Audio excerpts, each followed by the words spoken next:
Meu nome é Paul Young. Eu sou o autor do livro A Cabana. Eu quero te convidar para uma aventura junto comigo e meu livro. Vários de vocês já leram o livro e têm dúvidas. Alguns só ouviram falar no livro, mas também têm dúvidas. Esse livro nos permite explorar a fundo nossa relação com o Pai, Filho e o Espírito Santo. Dúvidas que temos a respeito da dor, perda e pesar. Dúvidas a respeito dos milagres, beleza e alegria.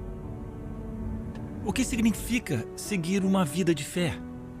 O que nós sabemos sobre a morte? Por que acontecem coisas ruins conosco? São essas as perguntas que queremos explorar e eu adoraria que viesse comigo. Isso é um convite.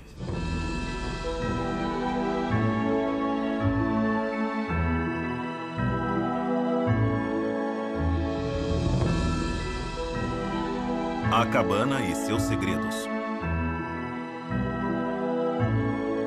Com Paul Young.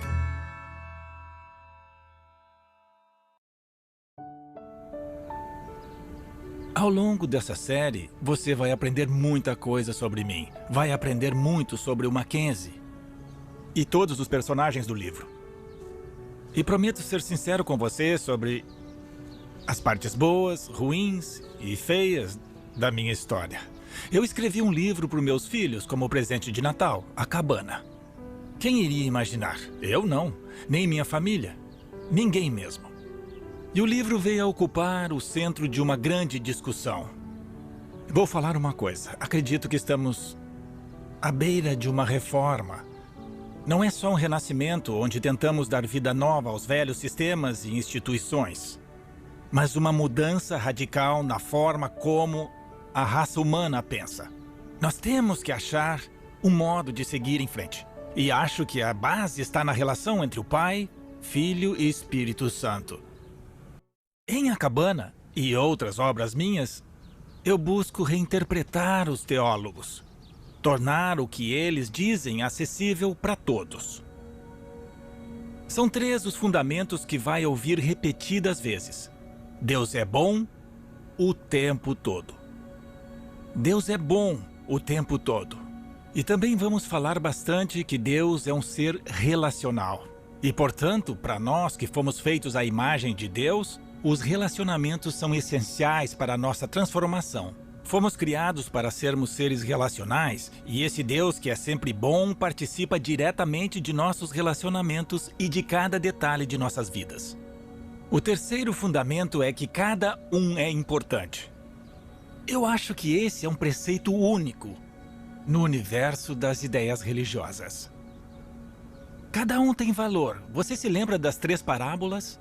Uma mulher estava procurando a sua moeda. Ela a perdeu dentro de casa. A mulher procura sem parar até encontrar e depois dá uma grande festa para comemorar. A linguagem usada para falar da vela que ela acende se compara à linguagem usada para se referir ao Espírito Santo. A próxima parábola é sobre o pastor que sai em busca da sua ovelha perdida.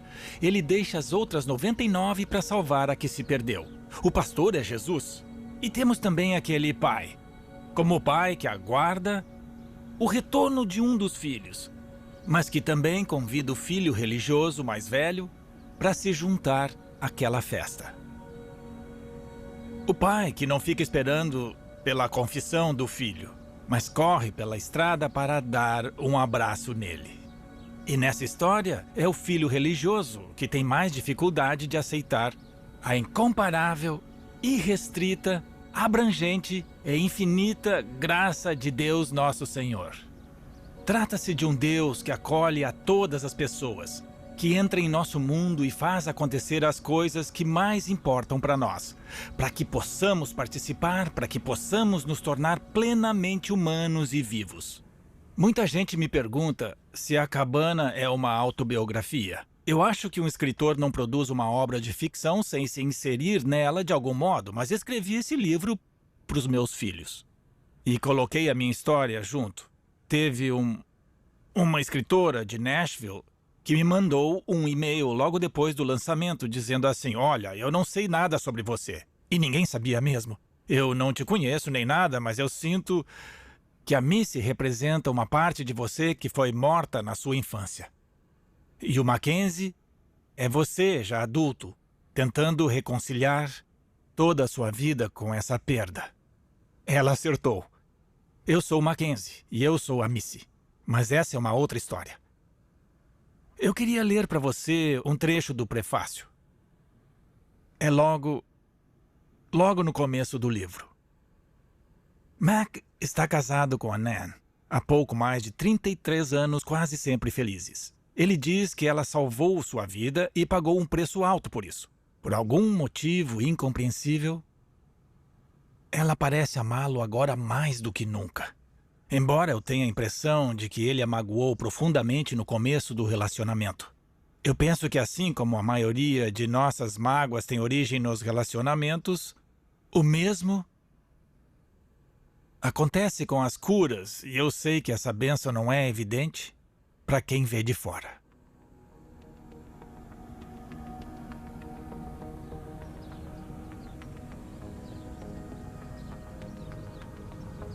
Histórias têm muito poder. Nós sabemos disso. Nós sentimos isso. Eu acho que temos afinidade com histórias porque cada ser humano é uma história. Não é só ter a história. Somos as histórias. Acho que Jesus adorava parábolas porque elas eram histórias. Todos se lembrariam delas. Parábolas contam a verdade, mesmo que sejam ficção. Até uma piada é uma história. Principalmente se ela tem uma sacada no fim. Um homem vai para o céu. Pedro, o guarda dos portões do paraíso, vai falar com ele. O homem diz: "O que eu faço agora, Pedro? É só entrar?" Pedro responde: "Olha, depende. Depende de uma coisa." E o homem diz: "Ah, é? E depende do quê?" "Depende de quantos pontos você acumulou." "E de quantos pontos eu preciso?" "Você precisa de 100 pontos." O homem pensa: "Tudo bem." Então ele diz: "Bom, nos últimos 15 anos eu passei as noites de sábado no sopão comunitário, dando de comer aos necessitados." Pedro fala: "Ah, ótimo, isso com certeza vale 1 ponto." "1 ponto?" Pedro diz: "1 ponto, mais que merecido." O homem continua: "Eu fui pastor por 35 anos. Eu casei pessoas, enterrei pessoas, preguei a palavra de Deus." E Pedro diz: "Não sei não. Foram 35 anos." "Tudo bem, mais 1 ponto para você." O homem, preocupado, diz: "Essa foi a minha vida toda e só valeu 2 pontos?" Nessa hora, ele vê entrando outro homem da cidade dele.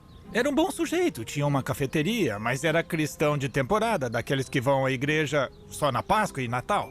Aí ele passa direto pelo Pedro e entra no paraíso. Então o homem diz: "Está me dizendo que aquele cara fez 100 pontos, Pedro?" E Pedro fala: "Não, ele não quis participar do jogo." Viu? Amamos uma boa história. E uma história como essa nos faz ir além, como diria C.S. Lewis, dos nossos dragões vigilantes. As parábolas entram em nossos corações de uma forma que muitas vezes uma pessoa que fica recitando dados e informações sobre teologia e doutrina simplesmente não consegue. Somos propensos a buscar aquilo que nos dá certeza, e é por isso que preferimos a religião aos relacionamentos. Achamos que levantar questionamentos é errado. Relacionamentos são cheios de mistério. Quem cresceu indo à igreja como eu sabe que a base de tudo eram os relacionamentos, mas eles ensinavam doutrina e teologia. Mas sabíamos que não era só isso. Tinha que ter mais coisas do que uma lista do que podíamos ou não podíamos fazer. Esse é o valor das histórias. Paramos de classificar as pessoas em categorias, os crentes ou não crentes. Todos nós caminhamos de acordo com nossa relação com Deus, com nós mesmos, com nossas famílias, nossas comunidades, nossos inimigos. E quando entramos na história de outra pessoa, ou na história das ações de Deus em nossas vidas, entramos em algo maior, algo mais refinado, algo de que sempre sentimos falta. Estamos falando de relacionamentos e de histórias. Os relacionamentos estão no centro de tudo. Estima-se no mundo atual, 75% da população de todo o planeta vivenciou algum tipo de traição ou perda, trauma de forma direta ou acidental. E quase todas as nossas perdas têm a ver com relacionamentos. Deus é um ser relacional. Por que isso é importante? Porque significa que Deus nunca está sozinho. E como fomos feitos à imagem de Deus, quer dizer que também nunca ficamos sozinhos. Convém dizer que a solidão é diferente de solitude, que é algo que faz bem. Solitude é tirar um tempo de tudo para pensar a respeito do mundo, de nós mesmos, da nossa família, nossos amigos. A solitude é um refúgio. É um lugar de descanso, de recarga de energia, de aprendizado em contato com o Espírito Santo no silêncio. Não é disso que estou falando. Estou falando de solidão, da sensação de que ninguém se importa, de que ninguém nos acha importantes. É estar sozinho no mundo, mas a verdade é que você nunca esteve sozinho. Deus nunca esteve sozinho. Deus nunca fez absolutamente nada sozinho.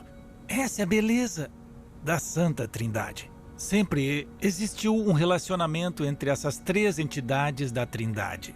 E nenhuma delas jamais esteve sozinha. E nenhuma delas foi rebaixada ou absorvida pelas outras, e é aí que mora a beleza de tudo. É uma grande dança de mutualidade, e nós fomos feitos à imagem, natureza e semelhança de Deus. E não estamos sozinhos. A primeira coisa não boa que aparece nas Escrituras é que Adão acreditava estar sozinho. Ele nunca ficou sozinho. Ele não tinha sido criado na solidão. Ele estava cercado pelo amor do Pai, do Filho e do Espírito Santo. Mas essa foi a primeira coisa não boa. E tudo que não é bom não pode vir de Deus.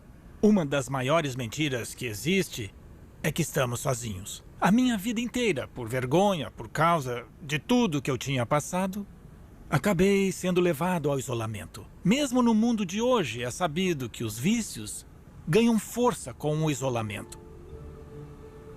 É dentro de uma comunidade que uma pessoa se torna uma pessoa.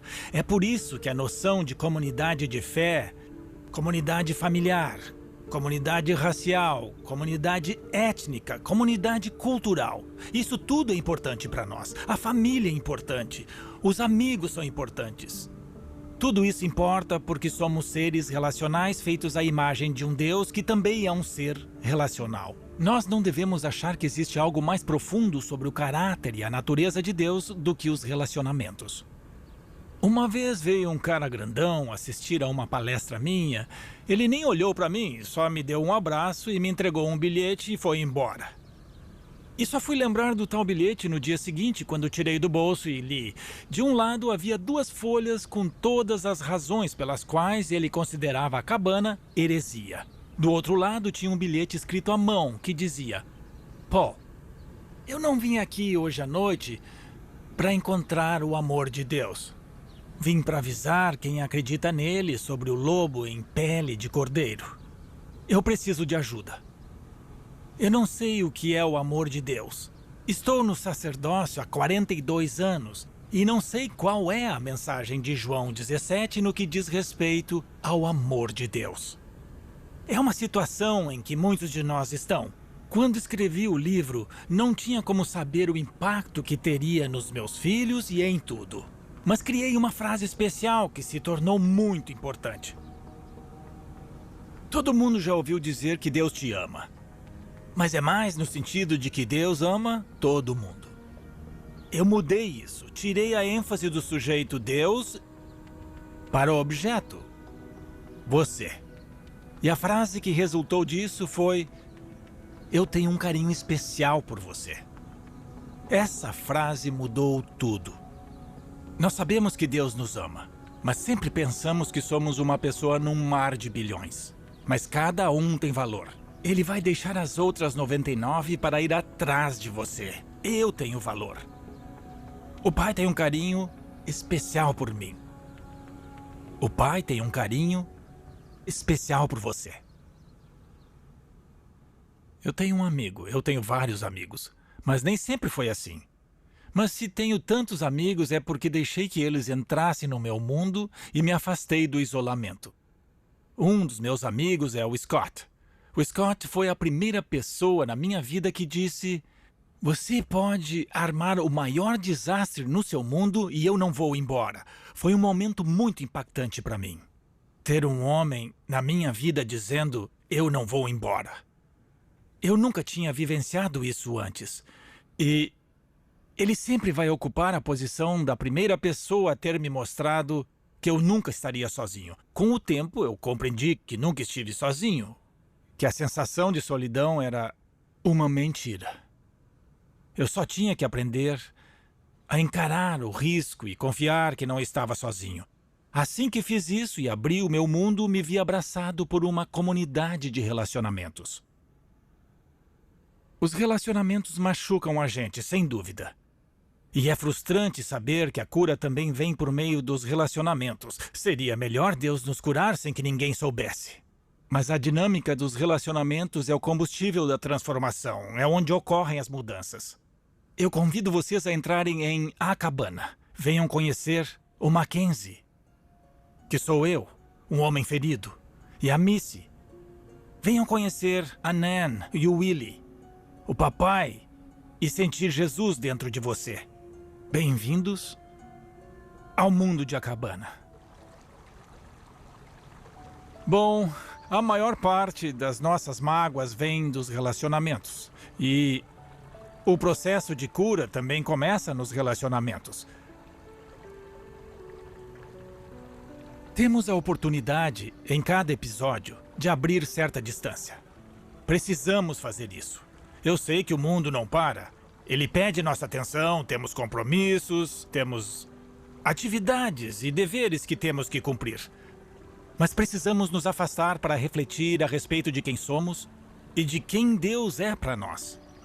E o que é mais importante na vida? Pense nas 3 coisas mais importantes na vida para você. E se você as está nutrindo ou criando espaço para elas na sua vida.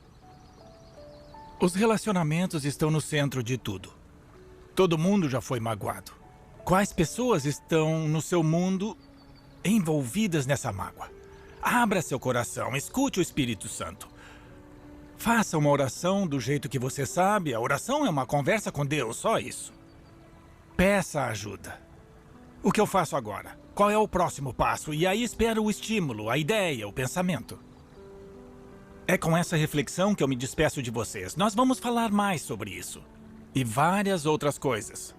Nos próximos episódios. Obrigado pela honra da sua companhia e por participar de sua jornada também.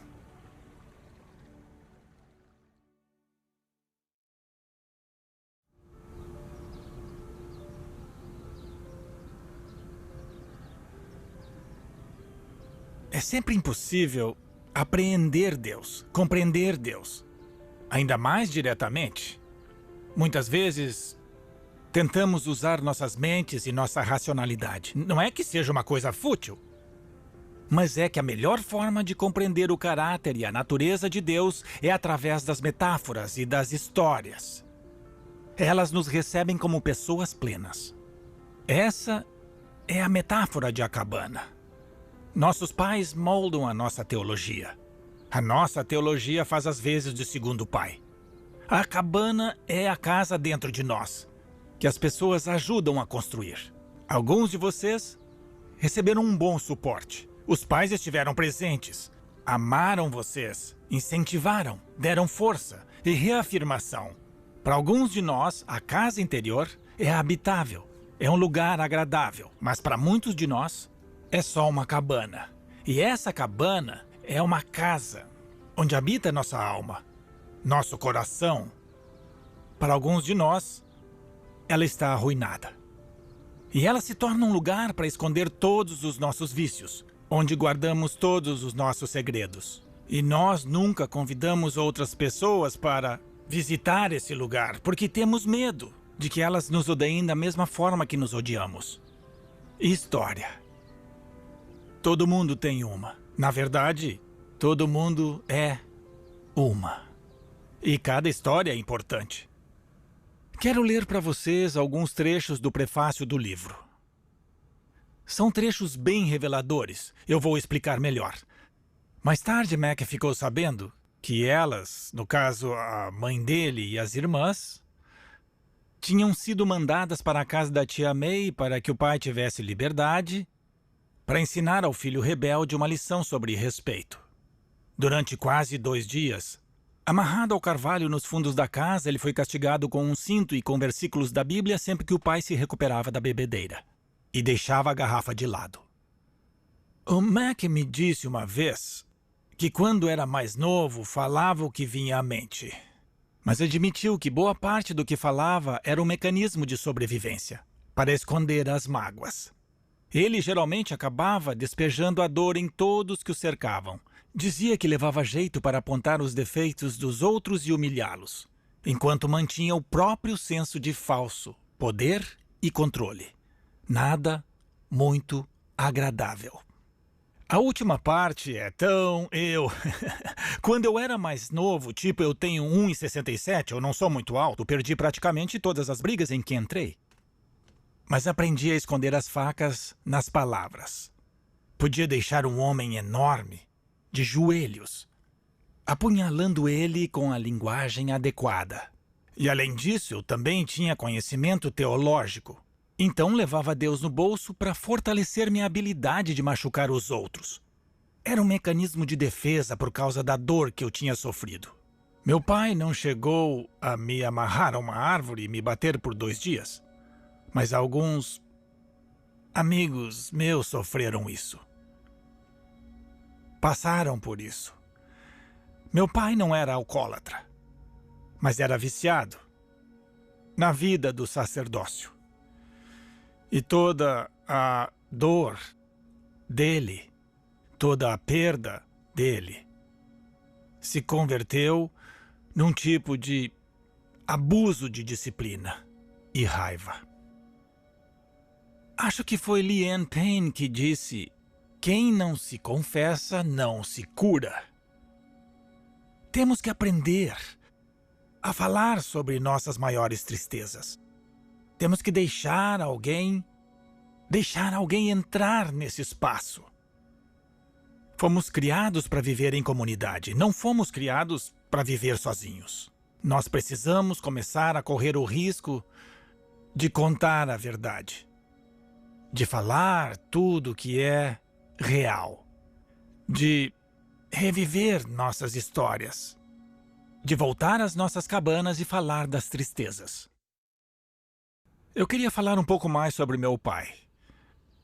A família do meu pai, ele era um dos filhos do meio, era disfuncional.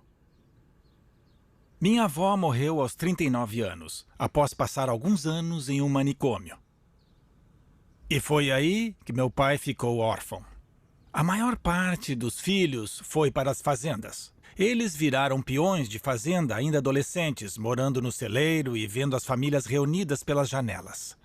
Uma vez ouvi meu pai dizer a um dos irmãos: vai ver que é por isso que eu tenho tanta raiva. Aos 14 anos, meu pai fugiu para trabalhar em uma madeireira na Colômbia Britânica. E vocês sabem como as madeireiras da época eram lugares ótimos, felizes. Isso aos 14 anos. Aos 18, 2 irmãs o levaram a um retiro espiritual. O que mudou a vida dele? Ele saiu da madeireira e foi direto para o seminário na região central do Canadá. Foi lá que ele conheceu a minha mãe. Eles se casaram. E ele viveu 1 ano como pastor itinerante em Alberta. Eu nasci em Grand Prairie, Alberta. Quando eu tinha 10 meses, juntamos nossas coisas e nos mudamos para o Planalto da Nova Guiné, no outro lado do mundo. Foi lá que eu cresci.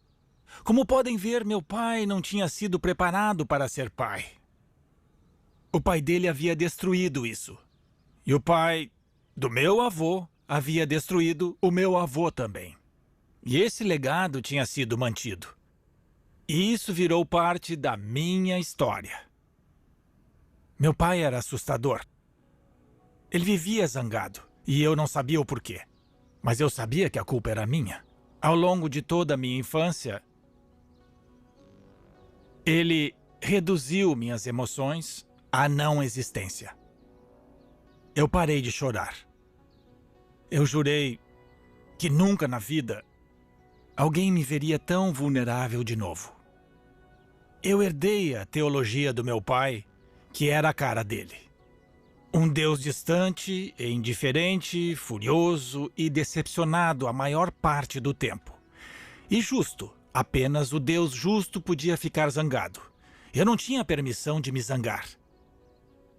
E esse Deus distante era capaz de dar surras no próprio filho para ficar de bem com as outras pessoas. Jesus me salvou. Ele me salvou de Deus do Pai. E eu sempre senti que, enquanto Jesus ficasse entre mim e o Deus que meu pai representava, eu ficaria seguro. Meu pai tinha muito pouco a oferecer. Ofereceu o que tinha. Uma das minhas falas favoritas de Jesus é quando ele está na cruz e diz: Pai, perdoa-lhes, porque não sabem o que fazem. Ele está falando comigo, sobre mim e sobre o meu pai também. Quando alguém conta uma história íntima, esse alguém deixa de ser uma categoria e se torna um ser humano. E a possibilidade de um relacionamento se torna real. Tem uma parte do Gênesis que fala do nosso hábito, devido à nossa vergonha, de projetar na face de Deus nossa própria desorientação e nosso autodesprezo. Achamos que Deus se relaciona conosco da mesma forma que nos relacionamos com nós mesmos. Até mesmo nossa interpretação das Escrituras muitas vezes transparece a ideia de que Deus fala de forma punitiva e vingativa, em vez de uma forma amorosa. Porque Deus é amor. Deus não é punição ou vingança. Deus é amor. É amor. Na cena, Adão e Ishá, já que seu nome ainda não havia sido revelado, decidiram realizar o ato de virar as costas para uma vida face a face com Deus. Eles comeram a fruta e se esconderam dentro da árvore.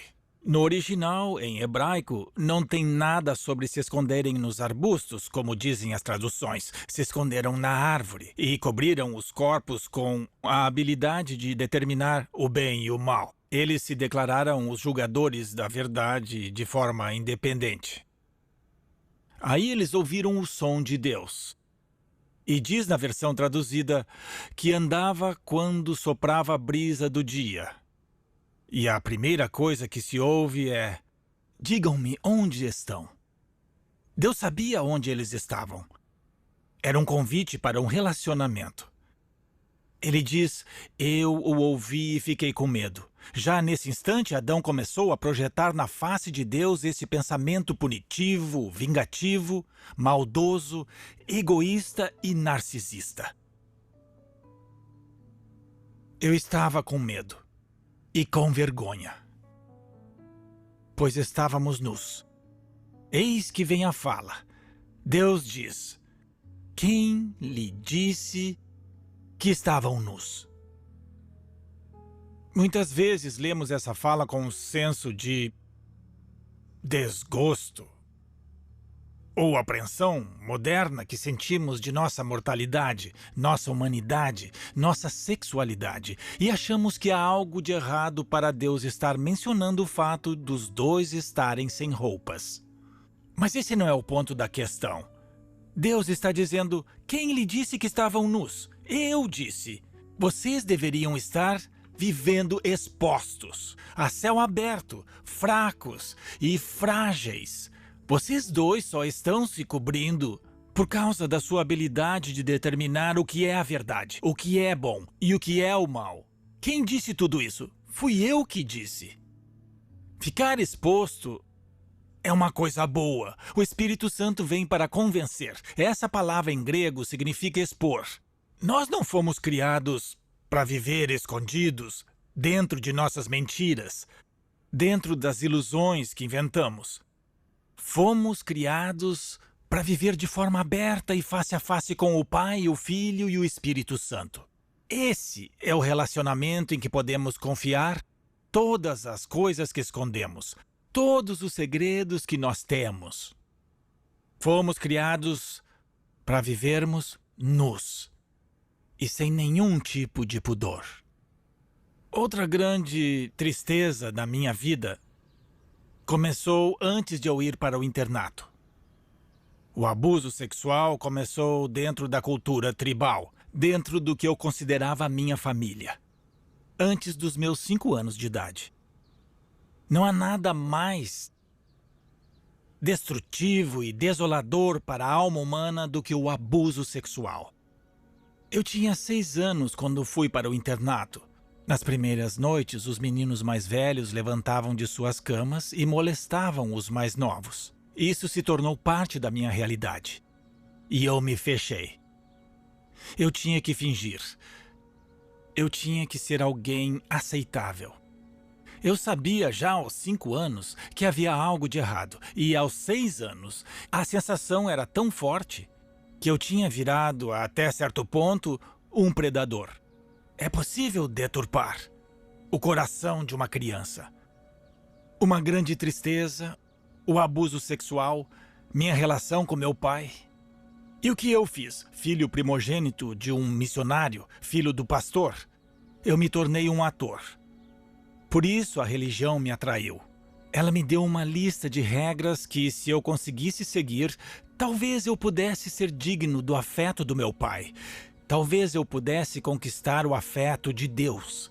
E eu fiz o seguinte: eu detestava a minha cabana. Eu detestava quem eu era. Então eu peguei algumas tábuas da minha cabana e construí uma fachada, uns 100 metros à frente, como nos filmes. Tipo uma superfície falsa. Parece que tem uma construção no lugar, mas é só um compensado sem nada atrás. O bom das fachadas é que você pode adaptá-las conforme vai observando as expectativas dos outros.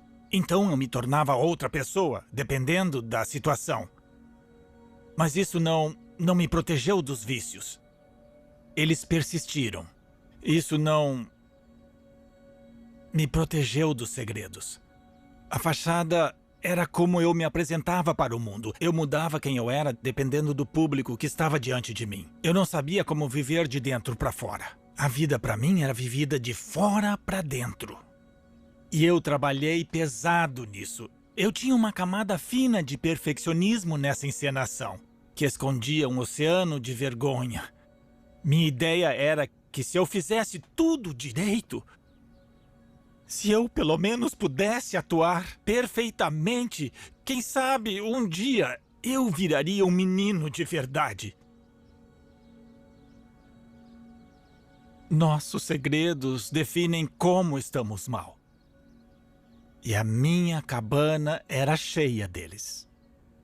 Quando alguém entra na nossa vida e nos oferece carinho, bondade, graça e perdão, não acreditamos, porque ela não conhece nossos segredos. E aí nós ficamos num beco sem saída. Eu não posso te contar nada porque você vai pensar que eu sou exatamente o que eu já acho que sou. Um ser insignificante, que não vale nada. Mas se você me oferece uma ajuda que pode me manter vivo, eu não aceito, porque você não conhece meus segredos. Essa é a cabana. Essa é a fachada.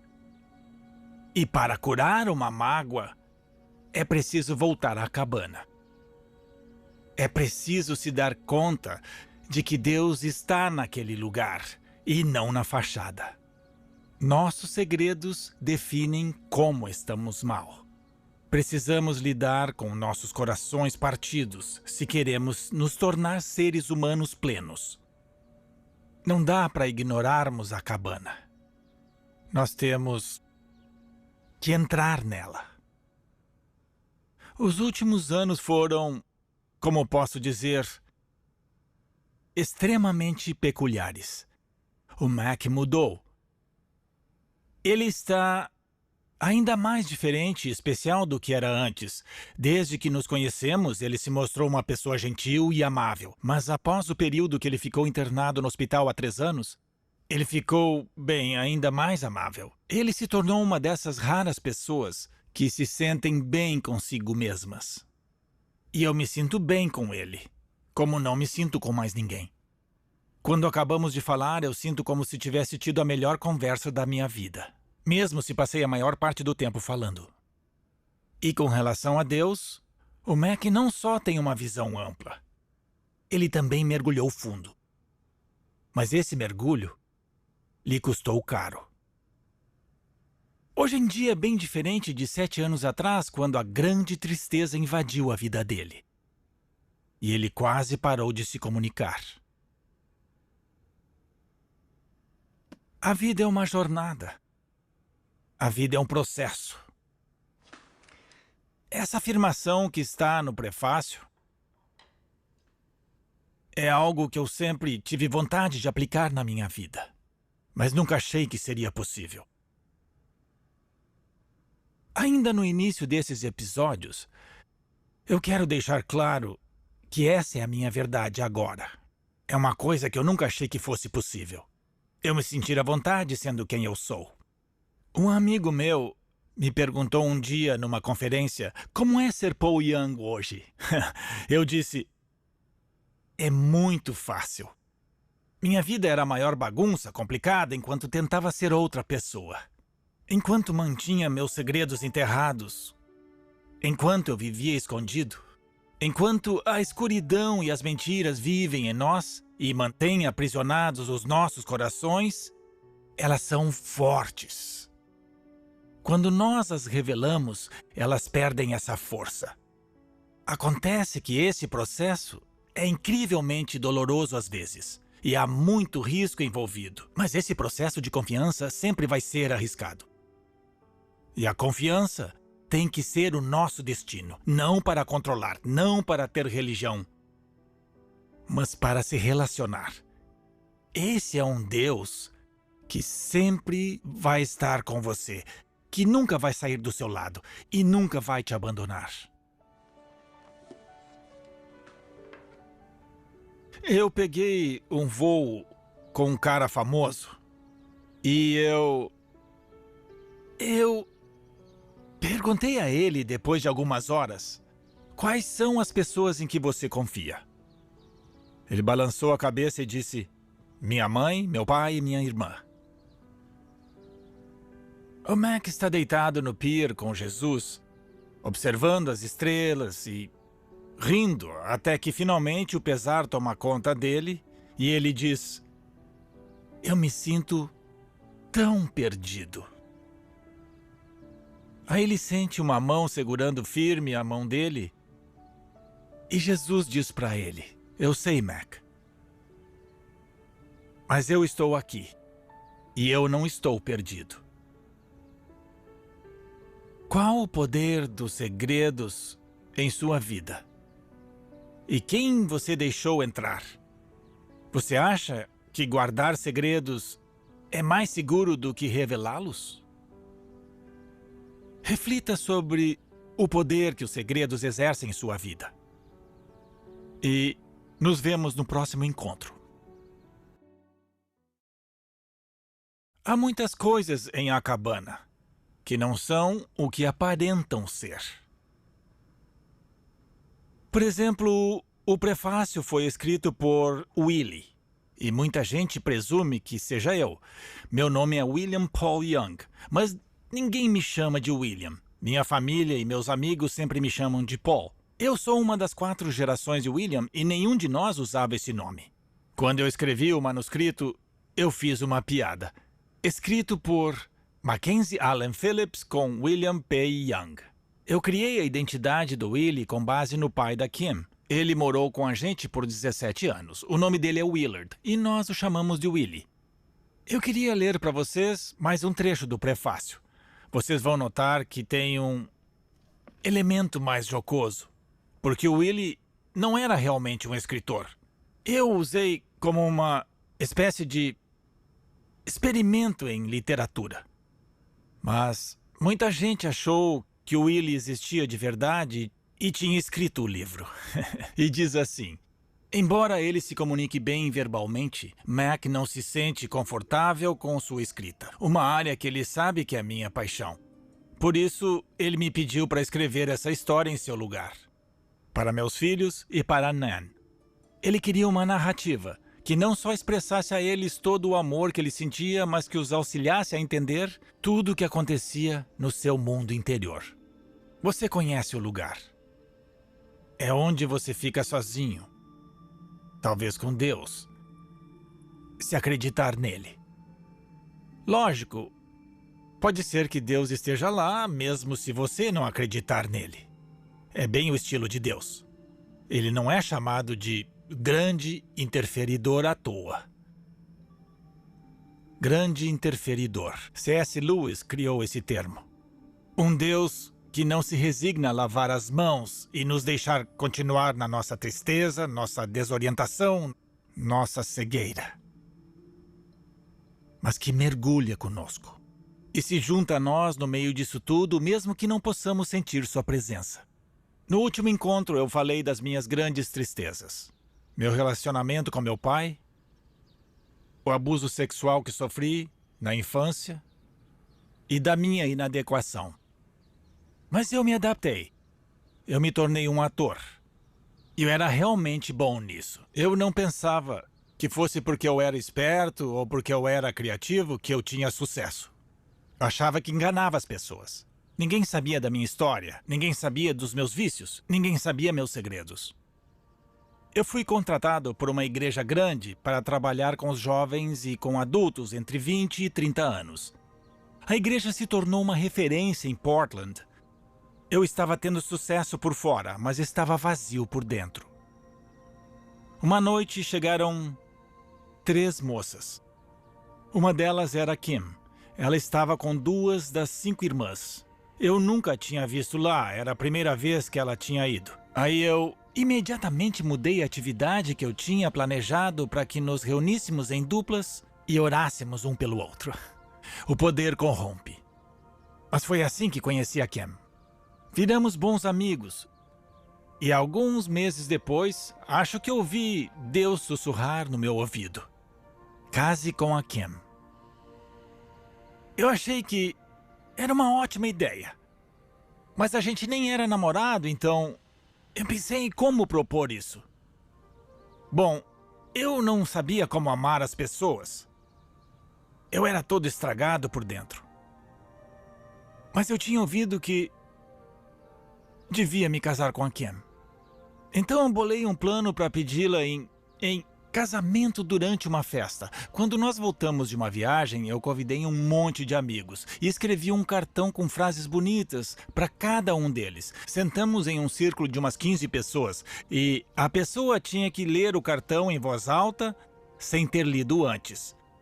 Eu pus o cartão da Kim virado para baixo porque no dela estava escrito: "Quer casar comigo?"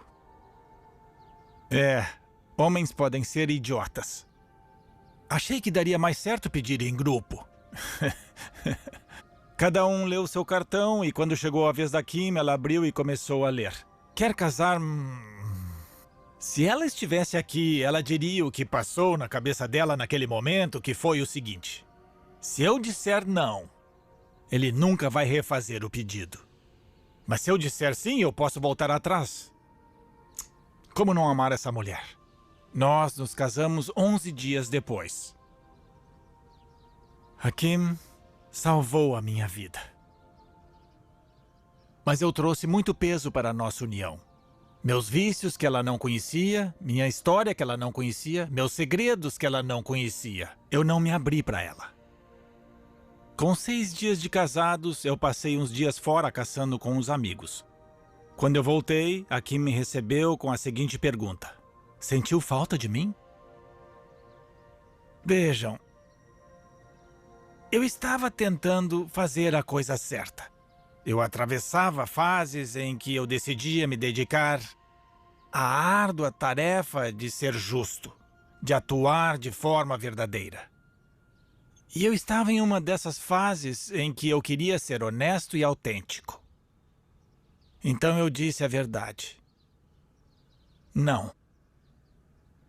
Eu falei: Kim, Eu adoraria te dizer que eu senti saudades. Mas eu não senti.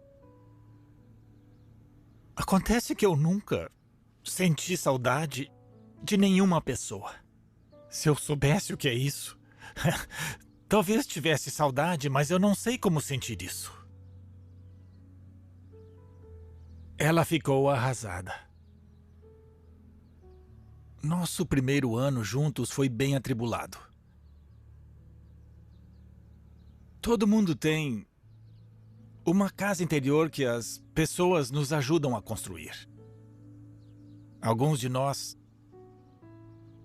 temos uma cabana.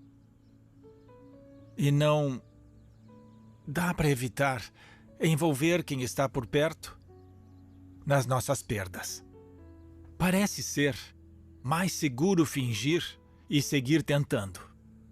Mas enquanto nós não voltarmos à cabana e deixarmos alguém entrar nela, vamos continuar destilando nosso veneno para cima de todo mundo.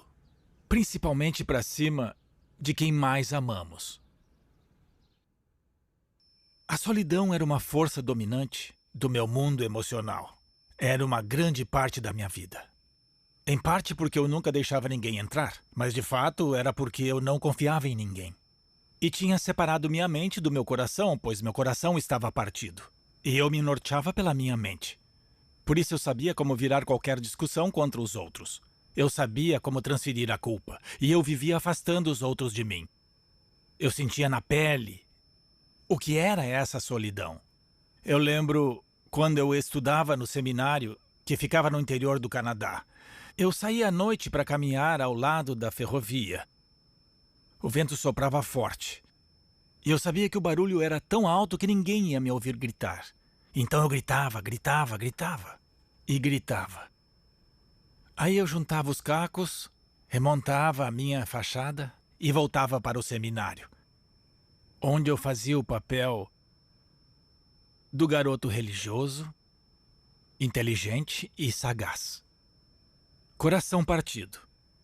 Mente separada do coração. Deus não tem intenção de nos largar nesse estado.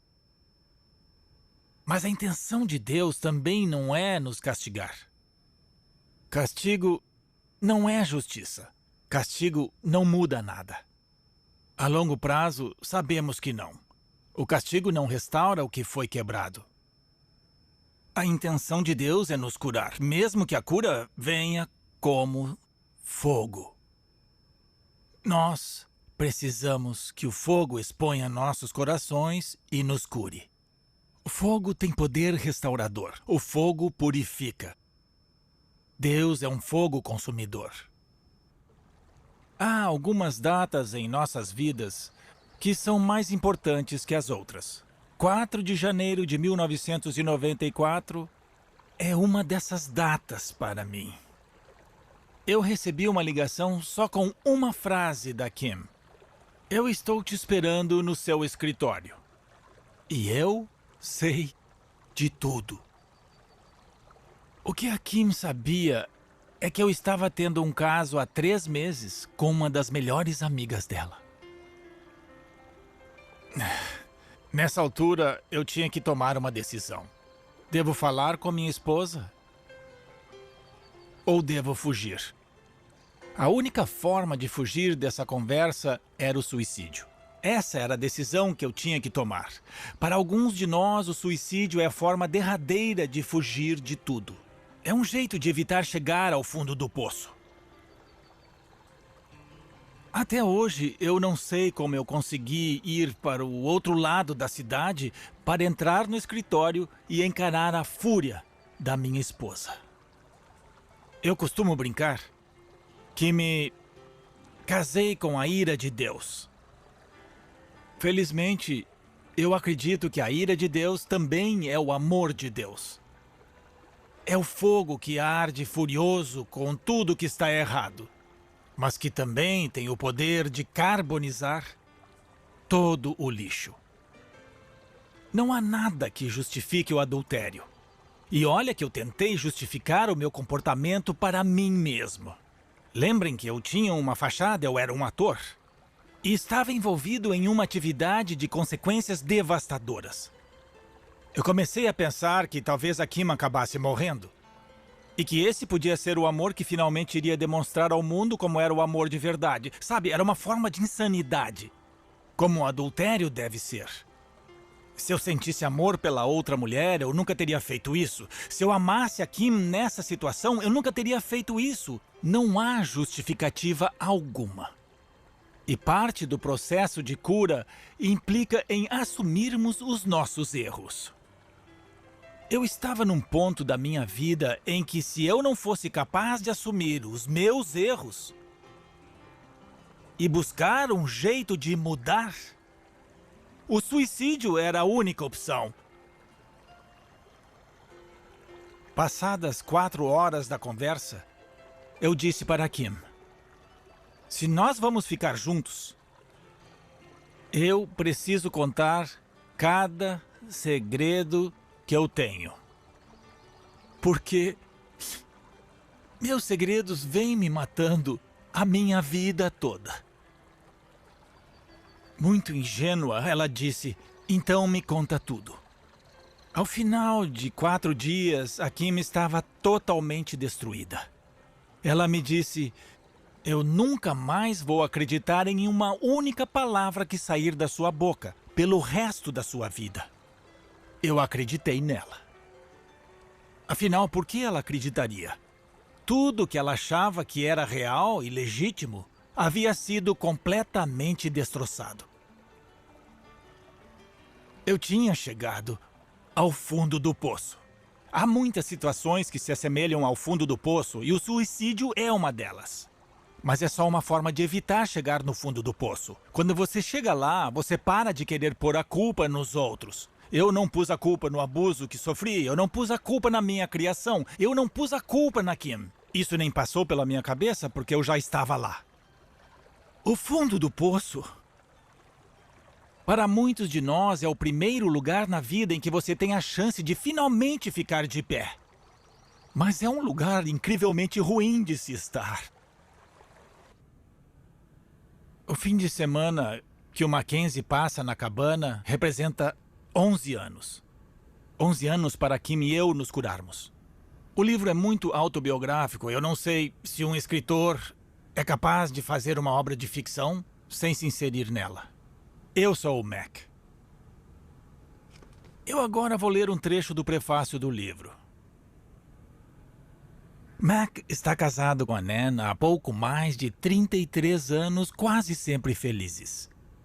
Ele diz que ela salvou sua vida e pagou um preço alto por isso. Por algum motivo incompreensível, ela parece amá-lo agora mais do que nunca. Embora eu tenha a impressão de que ele a magoou profundamente no começo do relacionamento. Eu penso que, assim como a maioria de nossas mágoas tem origem nos relacionamentos, o mesmo acontece com as curas. E eu sei que essa bênção não é evidente para aqueles que vêm de fora. Agora você sabe a história por trás da história. Outro sinal de que você chegou ao fundo do poço é que você para de tentar manipular o mundo à sua volta. Uma das formas para eu abrir mão do controle foi ligar para completos desconhecidos. E pela primeira vez na minha vida, eu pensei em fazer terapia. Eu marquei um horário e fui até lá. O Byron, que é meu amigo até hoje, foi quem me recebeu e disse: acho que conheço o cara ideal para você. E ele me apresentou a um homem que se tornou um grande amigo meu, o Scott Mitchell. Eu sentei na frente do Scott e disse: Scott, minha vida acabou. E pela primeira vez na minha vida inteira eu disse essas 4 palavras: você pode me ajudar? Eu continuei: eu não quero alguém que me pergunte como eu estou me sentindo. Eu quero alguém que me diga como mudar da água para o vinho. Porque se eu continuar do jeito que eu estou, já era. Você pode me ajudar? E o Scott sorriu e me falou: posso. Mas vai demorar 1 ano e meio. Eu disse: eu topo. Ele disse: tá, sei. Aí eu falei, Scott, eu nem sou capaz de reconhecer quando eu estiver curado. Eu só vou embora quando você disser que estou curado. Eu me coloquei em uma posição onde a possibilidade de confiança era a única saída para mim. Eu cansei de tentar me virar sozinho e manipular minha jornada de cura. Então eu dei o primeiro passo, um dia de cada vez, um momento de cada vez, e me empenhei. Parte da devastação do abuso sexual é que é um mal que aniquila os limites internos da pessoa. E quando você se depara com outra pessoa que não tem esses limites, a coisa fica perigosa. Mas o Scott e eu trabalhamos nisso e, de repente, pela primeira vez na minha vida, eu senti um limite surgir no meu interior, uma barreira interna capaz de dizer não. Foi aí que eu liguei para Kim, chorando feito um bebê, dizendo: Kim, eu tenho limites dentro de mim agora. E ela respondeu: tá bom, sei, claro. E ficou só nisso. Eu causei o sofrimento. Eu não tinha o direito de determinar um prazo para a cura dela. Eu não tinha o direito de exigir uma reconciliação ou mesmo perdão. O perdão fazia parte da reconciliação, mas no caso seria entre ela e Deus. Eu não podia fazer nada naquele momento.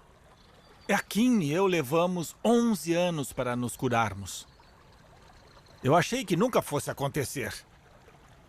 Esses 11 anos são representados pelo fim de semana que Mackenzie passa na cabana. Em meio às ruínas, eu encontro o Pai, o Filho e o Espírito Santo, que começam a desmistificar as mentiras em que eu acreditava sobre Deus, sobre mim mesmo, sobre o mundo, e começam a arrancar a podridão e o veneno que contaminava minha cabana, minha alma e meu coração estilhaçado, para então reconstruir tudo. Eu tinha que voltar à cabana. Sabe o que eu precisava descobrir? Que Deus nunca amou a fachada. Nunca! Ele sempre amou a cabana, com toda a devastação, com toda a vergonha, com toda a culpa, mesmo com todo o meu autodesprezo e o ódio próprio. Porque era eu, o meu coração, era a minha alma. E Deus me amava profundamente. Sem essa visão religiosa que eu tinha tentado mostrar a Ele e ao mundo. Dentro da minha própria cabana, eu descobri que não fui abandonado, que sempre fui agraciado por um afeto incondicional. Pelo amor e pela graça de Deus, nossa única esperança em Jesus.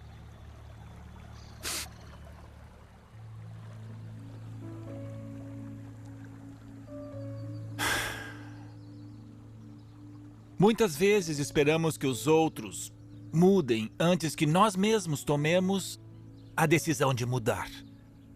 O que você está esperando? Reflita. Chegou a hora? Você está a ponto de desistir? Você está achando que nada vai mudar? Você pode. Não desista. É como diz a música da banda Joseph: não desista. É melhor morrer do que viver uma mentira. Queime a bandeira branca.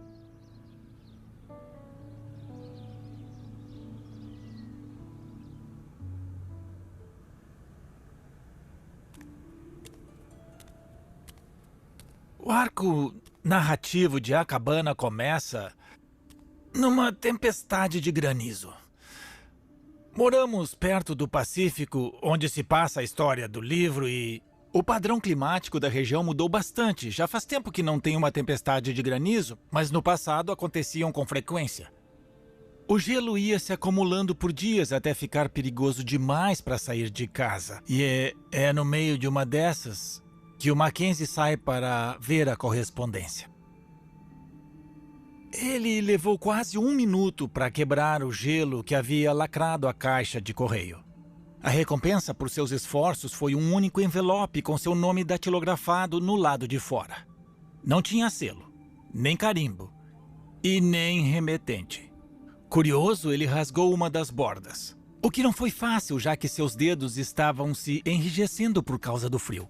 De costas para o vento de tirar o fôlego, ele finalmente conseguiu tirar o pequeno retângulo de papel não dobrado do seu ninho. A mensagem escrita à máquina dizia: Mackenzie, quanto tempo? Sinto sua falta.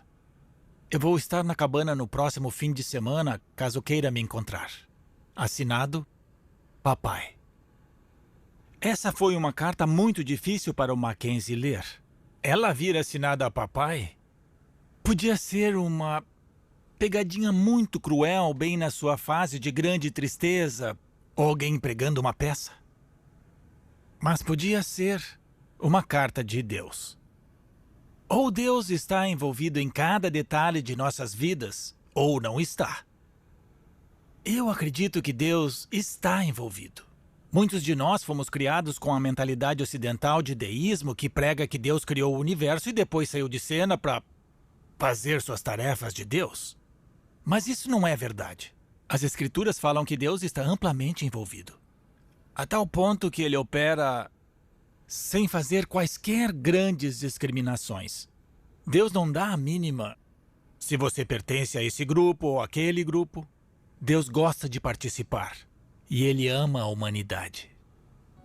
A Kim e eu precisamos de 11 anos para nos curarmos. Ou seja, de 4 de janeiro de 1994 até o final de 2004. Essa foi a fase de reconstrução, ainda tem muito a fazer. E talvez dure a vida toda. Quando embarcamos em uma jornada assim, não dá para saber se vai durar 11 anos. Eu adoraria dizer que era só mandar a nossa alma para a oficina e pronto, vou ali passear na Disney e consertem enquanto eu estou fora. Quem me dera. Tipo a pílula vermelha ou a azul. Mas não funciona assim. Passamos por coisas incríveis. Somos seres de histórias magníficas, cada um ferido de uma forma única e curado de uma forma única. O processo foi composto de várias partes. E uma delas foi em 2004, no 11º ano. No começo daquele ano, eu estava divagando sobre a vida pensando, pois é, estamos com problemas financeiros. E eu ia ter que encarar um dos meus maiores medos, que sempre esteve por perto, que é o medo da insegurança financeira. Eu não sei se vocês já passaram por isso, mas era algo comum para mim e para vários dos meus amigos. Então eu comecei uma conversa com Deus que durou 5 dias.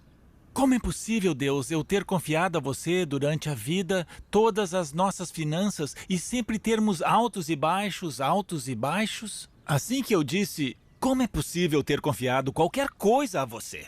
Eu devia ver que estava inventando desculpas baratas. Mas nós ficamos tão perdidos nas nossas justificativas que nem reparamos nas prisões que nos confinam.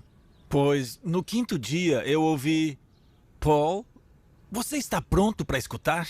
Por que acha que eu passei 5 dias orando para você? Pô, você nunca me confiou suas finanças, tá brincando? A casa em que você morou por 17 anos e que você diz para todo mundo que eu dei para você, eu não tenho nada a ver com isso. Assim que eu ouvi essa voz falando na minha cabeça, eu fiquei arrasado. Eu comecei a chorar feito criança, porque era verdade. Eu não confiei. Quando eu me vejo em uma situação adversa assim, uma coisa que eu aprendi a fazer foi arranjar um jeito de abrir mão do controle. O que é difícil, porque tudo para nós gira em torno do controle. Quando o medo invade a sua vida, você tem 2 opções: confiar ou controlar. E a razão para escolhermos o controle é porque não acreditamos que somos amados. Está em João capítulo 1. Nós não sabemos que somos amados, então nós cedemos ao medo. Eu tenho vários amigos legais na minha vida hoje. Nesses 11 anos eu deixei vários homens entrarem na minha vida, mesmo homens tendo me causado sofrimento. Isso foi parte do meu processo de redenção e cura, deixar que os homens entrassem no meu mundo. Então eu liguei para vários caras e eu disse: a situação é a seguinte. Eu sei que vocês amam a minha família e se importam comigo. Por favor, não tentem me resgatar. Naquele outono, 7 desses caras sentaram ao meu lado enquanto o condado leiloava a casa onde minha família tinha morado por 17 anos. Nós perdemos tudo, todos os bens materiais. Perdemos nossa casa, perdemos nossos carros. E em 2005 eu notei que eu era uma das pessoas mais saudáveis que eu conhecia. Eu não tinha mais vícios. E eu não estou falando só dos mais duvidosos, como pornografia. Eu estou falando, além disso, do vício de agradar ao meu pai. Ou de fazer coisas para Deus ver. Então, em 2005, estávamos morando em uma casa pequena, com 2 quartinhos e um banheiro.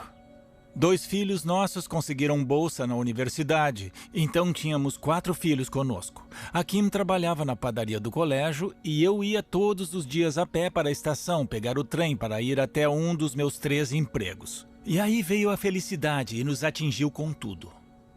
Às vezes, a estrada para a cura do medo passa pelo próprio medo. Mas sabe o que descobrimos? Que o oposto do quero mais é o suficiente. O oposto do quero mais é o suficiente. E nós tínhamos o suficiente. Sobrava só uns 20 ou 30 dólares no fim do mês.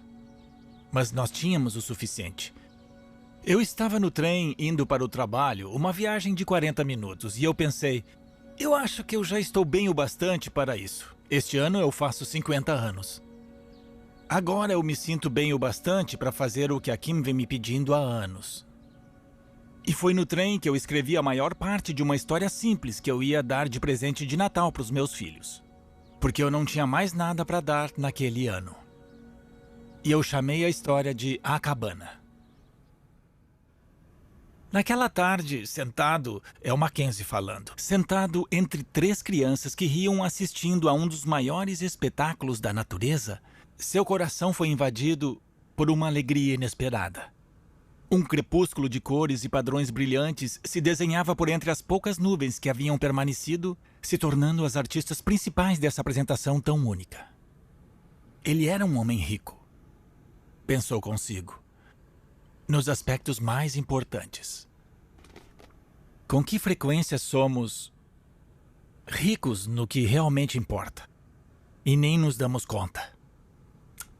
Isso me lembra uma história da Madre Teresa em que ela estava conversando com um bilionário norte-americano que tinha viajado para ver de perto o trabalho dela, ajudando os pobres e os desabrigados de Calcutá. Ele ficou tão impressionado que foi se encontrar com ela para doar uma grande quantia em dinheiro.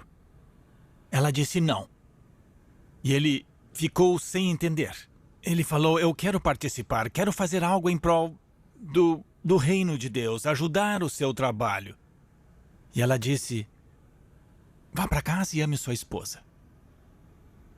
Às vezes estamos cercados pelo que realmente importa, mas inventamos alguma grande missão, uma grande ideia, envolvendo o que achamos que importa. E perdemos de vista o que está à nossa volta. Nós não precisamos ser gratos pelas dificuldades e pelas tragédias que vivenciamos. Mas podemos ser gratos pelas coisas boas, gratos pela bondade, gratos pelas bênçãos, pelas pessoas que nos acompanham e por esse Deus que constantemente surge em meio às circunstâncias para estar conosco. Talvez você ache que eu sempre quis ser um autor de livros publicados, mas isso não é verdade. Não era um desejo meu. Não estava nos meus planos. Eu escrevia quando criança para tentar trazer à tona o meu mundo interior. E depois de adulto voltei a escrever para presentear amigos e família. Escrevi uma história para os meus filhos de presente de Natal. Fiz 15 cópias na minha empresa. A pergunta é, como essas 15 cópias viraram esse colosso que é a cabana. Quando você dá um livro para os seus filhos, eles dizem: "Ah, valeu, pai. Pode deixar que eu vou ler." Eles levaram tempo para ler tudo. Meus amigos começaram a ler e passaram para outros amigos, que passaram para outros amigos. E uma das cópias foi parar nas mãos de Wayne Jacobson. Ele tinha escrito um livro chamado Deus Me Ama, que eu adoro. Ele era o único autor de verdade que eu já tinha conhecido. Um dia ele me telefonou. Foi a primeira vez, mas foi assim. E ele disse: "Que ideia foi essa de me mandar o seu manuscrito?" A vergonha foi tanta que reacendeu minha história e eu comecei a surtar. Ai, meu Deus, eu ofendi o cara. Aí eu disse: "Pode jogar fora." E ele disse: Não, você não entendeu. Eu queria poder ler mais rápido." Eu falei: "O quê?" Ele disse: "Eu não lembro de ter lido uma obra tão impactante quanto essa." E minha primeira reação foi querer enviar para vários conhecidos meus. E acontece que 2 desses conhecidos eram Brad Cumming e Bobby Downs, sendo que o Bobby tinha experiência como produtor de cinema. E os 3 já estavam conversando sobre a possibilidade de adaptar a história do meu livro para o cinema. Bom, eu nunca tinha pensado que ela seria um livro, e agora ela podia virar um filme? Eu me encontrei com eles. E durante aquela conversa, nós decidimos que seria uma boa ideia publicar o livro. Se você escrever um livro e conseguir vender 100 mil cópias desse livro, Hollywood logo vai mostrar interesse em fazer um filme baseado nele. Até Portland tem mais gente do que isso. Será que é tão difícil? Mandamos o livro para 26 editoras, metade de literatura religiosa, metade de literatura secular. Ninguém quis o livro e ele foi recusado por 26 editoras. Aí eu fiz uma pergunta simples, porque eu não sabia. É muito difícil lançar um livro? O Brad se ofereceu para enviar os livros da casa dele à noite, porque de dia ele instalava sistemas de irrigação. Nós achamos uma gráfica perto da casa dele e então levantamos o dinheiro. Um amigo meu me emprestou uma grana para produzir a primeira edição. Um dos caras tinha um dinheiro na poupança e o outro tinha cartões de crédito. E aí, foi isso. O Brad Wayne tinha um canal de podcast e esse foi um elemento totalmente crucial. Era um espaço para conversa sobre a vida e o relacionamento com Jesus. Não era sobre a cabana. Mas eles começaram a discutir os conceitos presentes no livro uns 6 meses antes dos exemplares chegarem à garagem. E esse podcast era ouvido em 150 países, 45 minutos por semana. Então, antes mesmo dos livros ficarem prontos, recebemos encomendas de 1000 exemplares. Depois de 2 semanas, eu comecei a receber e-mails do mundo todo.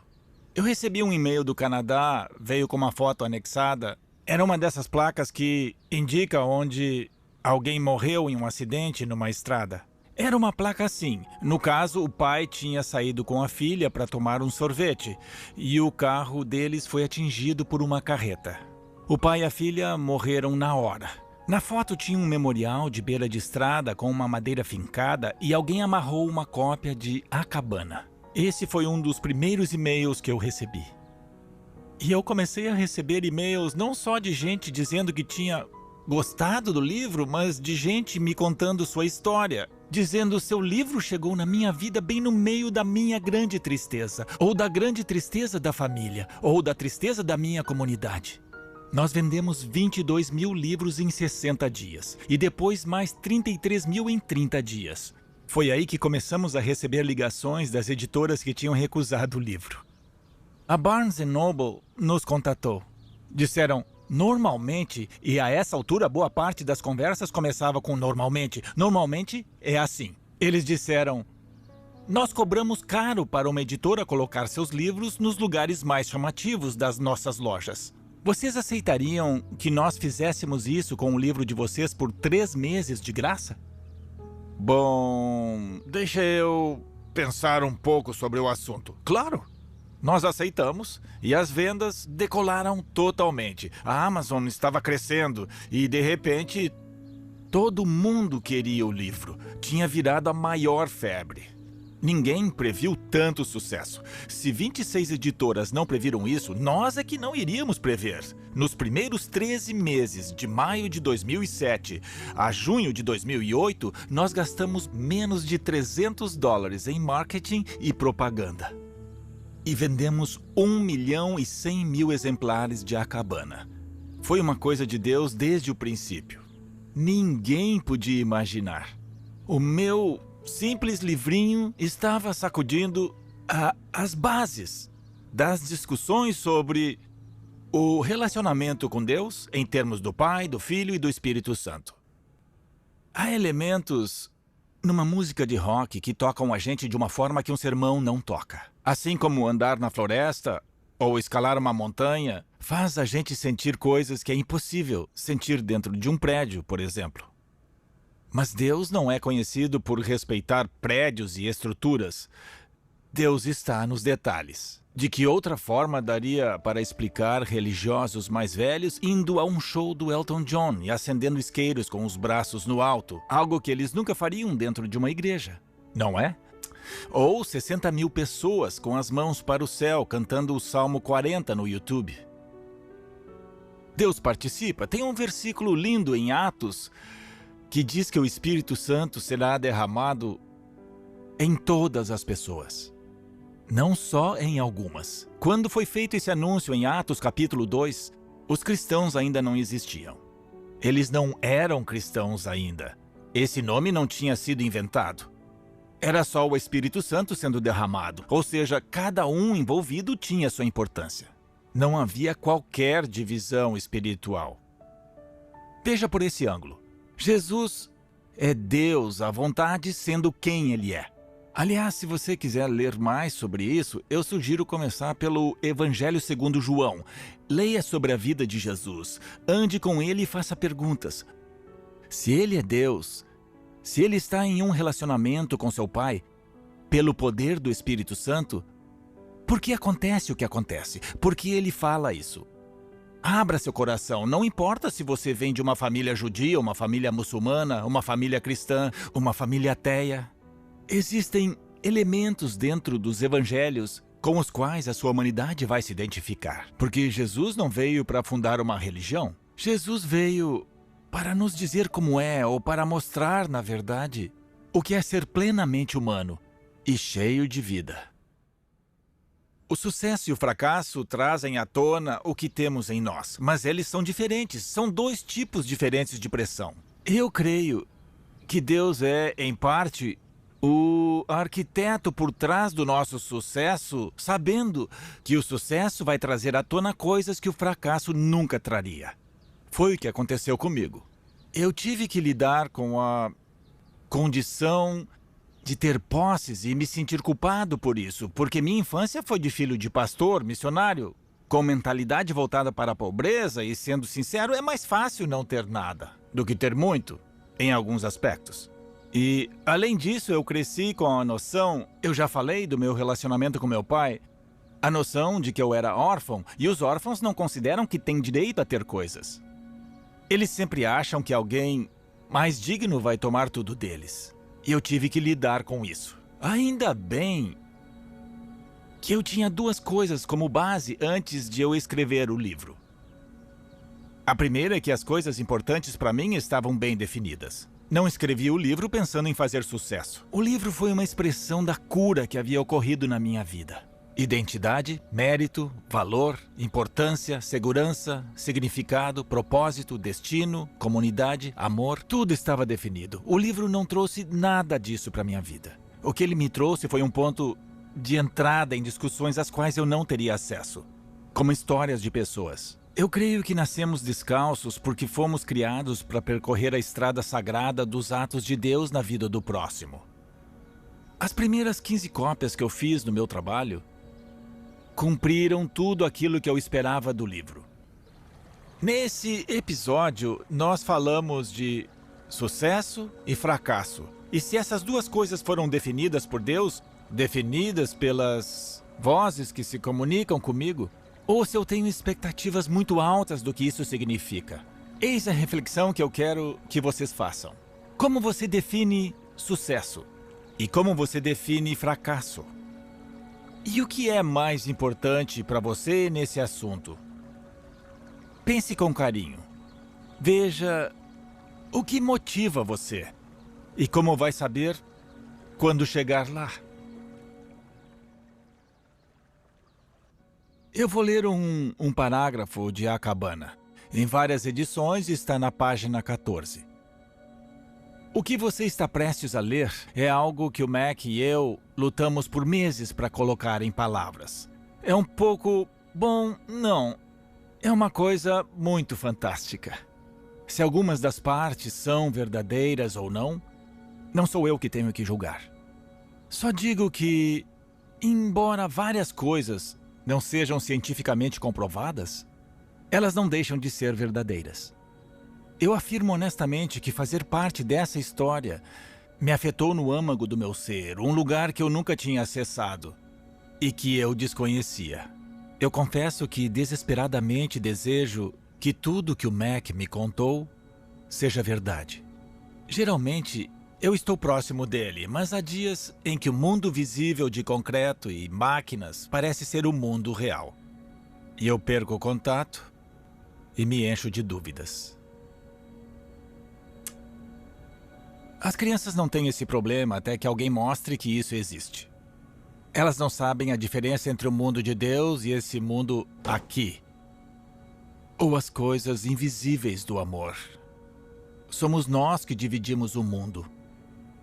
E eu vejo em Jesus as peças voltando a se unir. Na encarnação, é o Deus completo e o homem completo, nos ensinando como ser um ser humano pleno.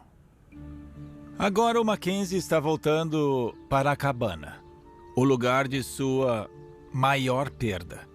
É onde jaz seu coração partido. A cabana é isso. O coração e a alma de um ser humano destruído. Quando ele chega na cabana, ele explode e o Deus que ele achou que ia se manifestar não se manifesta. Porque esse Deus não existe. Para mim, esse é o Deus com o qual eu cresci. O Deus que não existe. O Deus distante, repreensivo. Como eu disse, um Gandalf mais malvado. E ele também é o Deus da religião, uma espécie de entidade mágica. Se você mobiliza sua fé, se ora bastante ou faz o que é esperado, dá para persuadir esse Deus a fazer o que você quer. Deus não existe, não esse Deus. Quando ele é desafiado pela Trindade, tudo muda de figura. Acontecem algumas coisas importantes quando ele está na varanda. E de dentro da cabana surgem o Pai, assim como o Filho e o Espírito Santo. Pense comigo no seguinte. O Mackenzie não se arrependeu. Ele não se confessou. E Deus está vindo de dentro do lugar desfeito dele. Essa é a afirmação que dá início à Reforma. Calvino e Lutero, a declaração de que o perdão precede a confissão e o arrependimento. O perdão precede a confissão e o arrependimento. E é por isso que o Pai e o Jesus dentro de você estão vindo de dentro para fora. Para conduzi-lo à sua própria dor, porque é lá que vai ocorrer a sua verdadeira cura. Vamos falar um pouco sobre os três. Quando o Pai se apresenta, ela é Deus falando. E ela se apresenta como Elousia. Esse nome é uma combinação de uma palavra hebraica e uma palavra grega. A palavra em hebraico vem do primeiro versículo das Escrituras. Gênesis 1:1. No princípio, Elohim. Elohim é um nome muito especial para Deus. É um nome no plural. A pluralidade existe, mas os verbos estão no singular e os pronomes no plural também. Vamos fazer o homem em nossa, plural. Elohim é a presença da Trindade em Gênesis 1. Ousia significa ser em grego. Então, Elousia é Elohim, Deus, na pluralidade da pessoa, que é a base de toda a existência. Isso é Elousia. Mas o Mackenzie acaba só chamando ela de papai. Agora, Jesus, esse é bem mais simples. A propósito, no filme, Jesus é interpretado por Aviv Alush, um ator de Tel Aviv. Eu acho que foi a primeira vez que Jesus foi retratado em um filme de grande porte por um judeu. Quem diria, né? Sarayu é o Espírito Santo. Muita gente me perguntou por que uma mulher asiática e por que uma mulher. Bom, a segunda pergunta é bem simples. Sarayu e Ruach, o Espírito Santo das Escrituras hebraicas, é feminino. Isso é irrelevante, assim como Deus ser uma figura feminina, porque toda masculinidade e feminilidade são oriundas da natureza de Deus. O Espírito Santo não é a porção feminina da Santa Trindade, mas a representação dele nas Escrituras geralmente é feminina, e a palavra Ruach é feminina. Agora vamos falar sobre a origem do nome, porque Sarayu não está nas Escrituras. Um dia eu estava indo de trem para um dos meus 3 empregos, escrevendo o livro. Quando cheguei nessa parte, comecei a quebrar a cabeça. Eu precisava de um nome para o Espírito Santo. Não dava para ser Papai, Jesus e o Espírito Santo.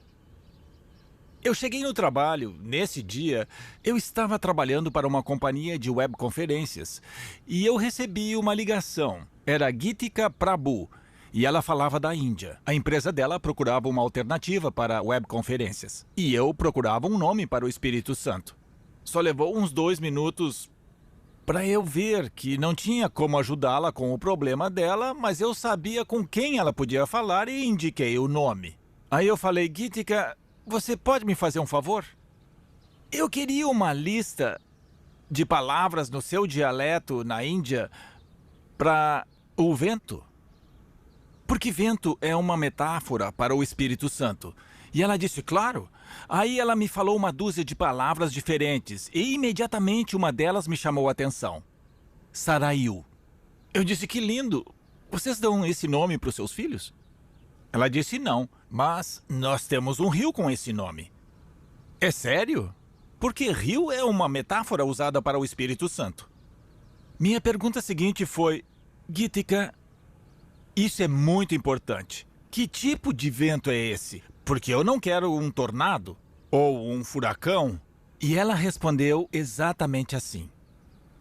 Sarayu é o vento comum que pega a gente de surpresa. E eu falei, sério? E ela, sabe aqueles dias que faz tanto calor que você acha que vai morrer e aí de repente do nada vem aquela brisa que refresca o clima e muda tudo? Eu falei, eu sei. Eu estava tão feliz por ter um nome para o Espírito Santo. Foi daí que surgiu Sarayu. Então o Mackenzie agora se vê envolto em um mistério que ele não consegue compreender completamente. E ele está na cabana. Não faz ideia de que está ponderando dentro de sua própria dor, sua desorientação, sua confusão. E ele apoiado e cercado pelo amor do Pai, do Filho e do Espírito Santo. Ao fim do capítulo 4, o mundo do Mackenzie já foi todo destruído. Numa área selvagem do Oregon, foi achado o vestido da Missy sujo de sangue, mas nada do corpo. Esses capítulos são os mais difíceis de ler para muita gente. Elas não aguentam ler por serem muito angustiantes. Eu vou começar a ler do finalzinho do capítulo 4. Apesar da raiva e da depressão, Max sabia que precisava de respostas. Ele percebeu que estava preso. E hinos e orações não iriam ajudá-lo. Se é que ajudaram um dia. A espiritualidade fechada parecia não mudar nada na vida das pessoas que ele conhecia, com exceção da Nan. Mas ela era especial. Deus devia amá-la muito. Ela não era problemática como ele. Ele estava cansado de Deus e da religião de Deus, dos clubes sociais religiosos que não faziam diferença alguma e não promoviam mudanças reais. O Mac queria mais. E ele ia conseguir bem mais do que havia pedido. A religião pode ser útil e pode ser destrutiva. A religião tem uma capacidade de reforçar as mentiras em que acreditamos. Ela também traz grandes presentes como uma instituição humana. Você sabe que Deus não cria instituições. Deus entra nas instituições que nós criamos para construir pontes. Às vezes, nossa religião nos limita. A religião pode causar danos incalculáveis. Qualquer uma. Deus não veio fundar religiões. Nós que as fundamos para ter um instrumento que desse uma sensação de controle e que não envolvesse riscos de relacionamentos e confiança reais. Seria possível remover a trindade do cristianismo e nada mudaria. Nós perdemos a centralidade dos relacionamentos e a visão básica que Deus tem da humanidade refletida na encarnação de Jesus. Estamos cercados pelas mentiras que nós mesmos inventamos e das quais somos prisioneiros. E esse é um Deus que adentra nosso mundo como a verdade. Veja bem, a verdade não é só um conceito abstrato ou uma ideia. A verdade é uma pessoa. Então, por que a Trindade é importante? Como disseram uma vez, se tirar a Trindade da teologia cristã, 95% de tudo não mudaria.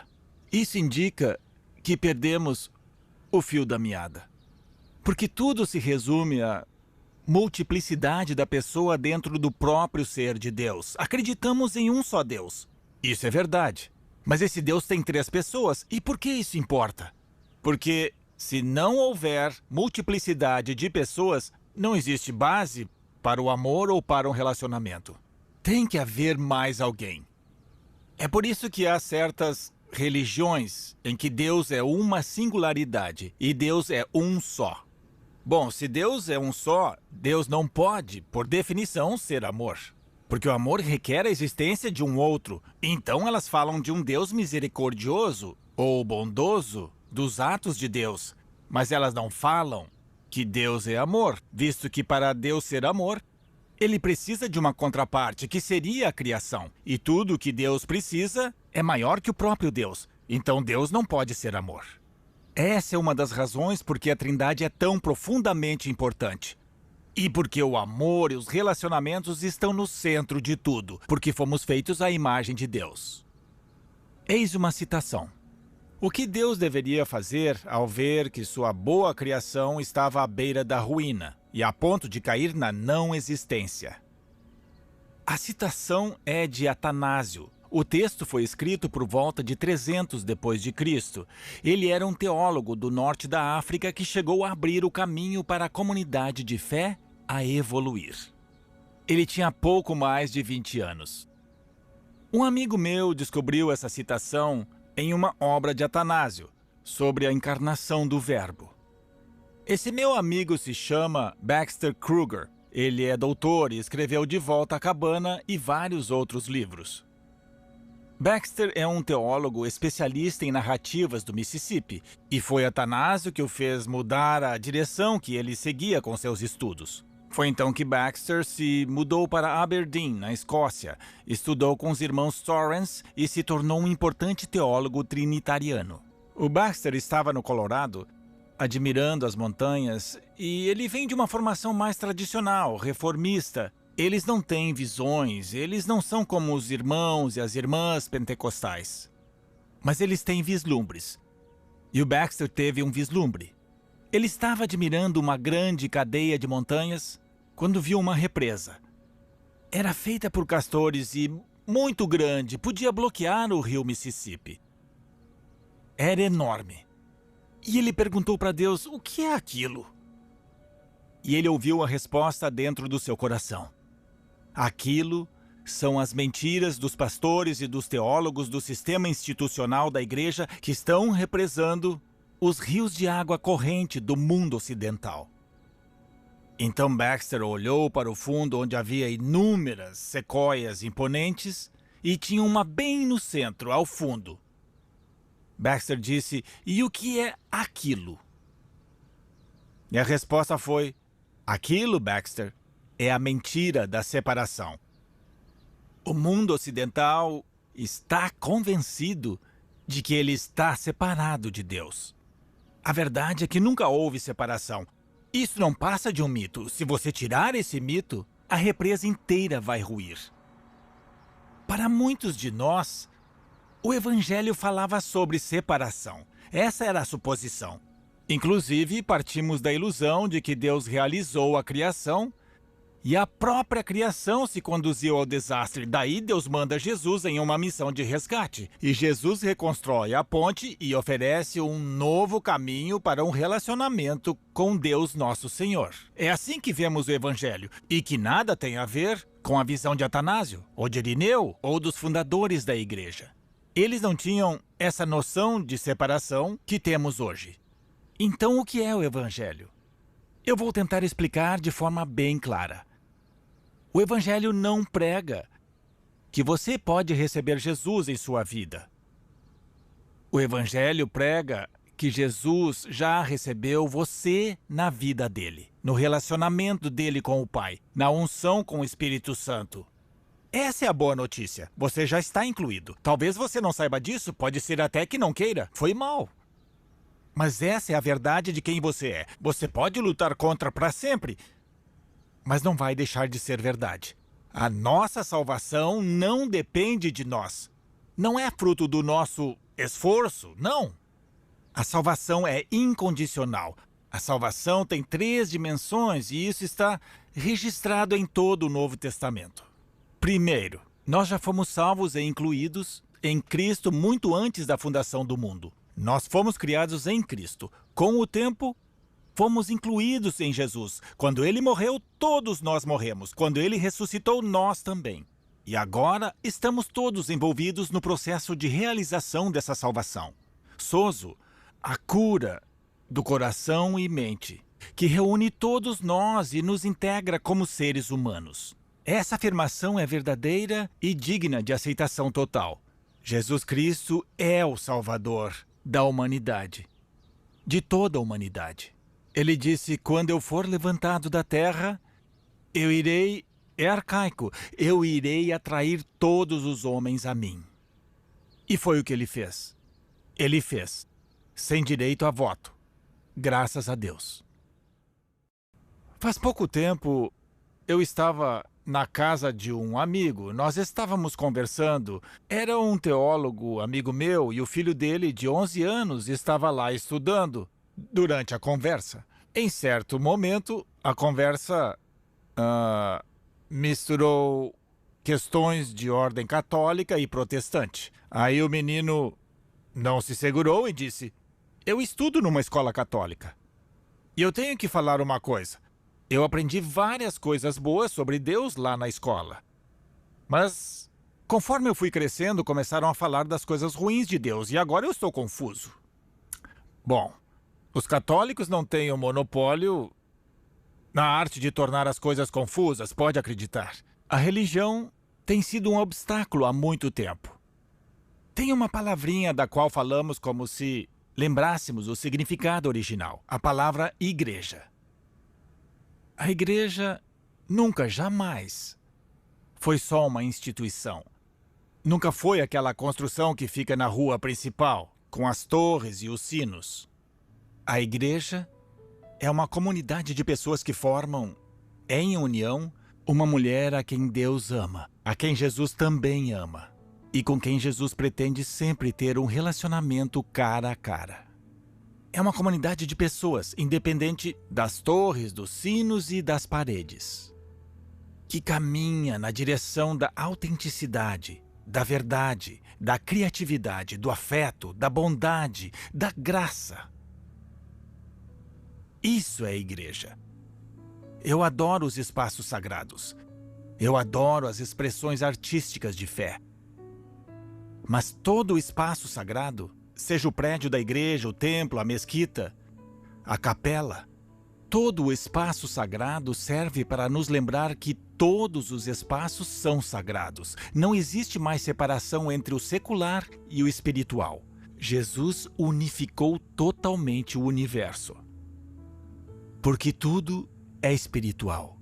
Porque tudo é humano. Tudo é importante. Se cada coisa é importante, então tudo é importante. Eu tenho uma pergunta. Como você descreveria o Evangelho? Você já me ouviu falar dessas boas novas? O que seriam boas novas para você? E uma pergunta em duas partes. Você acredita que a separação é uma mentira, como eu? E se não tem nenhuma separação, como isso mudaria a sua forma de viver? O Deus que te ama está constantemente presente na sua vida. Que mudanças isso traria para você? Bom, nós conversamos mais uma outra hora.